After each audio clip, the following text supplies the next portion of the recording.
I'm Andrea, a doctor of physical therapy, and today I'll be showing you how to properly use your shower chair. Whether you purchase a U-shaped shower chair or without it, how you use and position this chair is the same. A shower chair can make it easier to stay independent while you bathe and shower, especially if you have problems with balance or weakness when standing.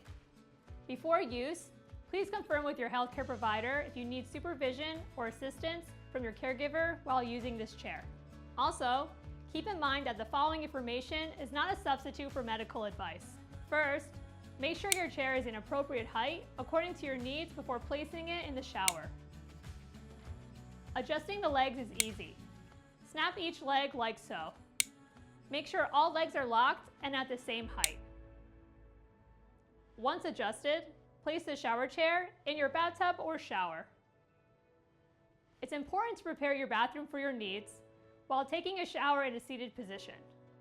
It's best to position your shower caddy lower and the towels nearby so your bathroom supplies are easy to reach.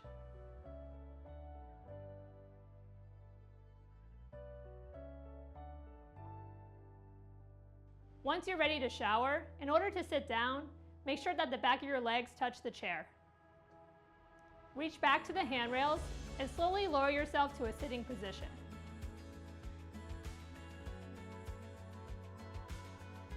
As you shower, you can hold on to the handrails for extra stability. To stand up from the chair, try to keep your legs shoulder width apart.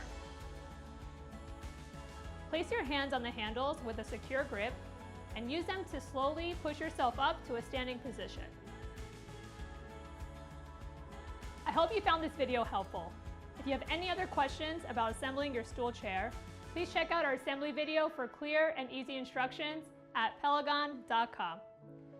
Thanks for watching and take care for now.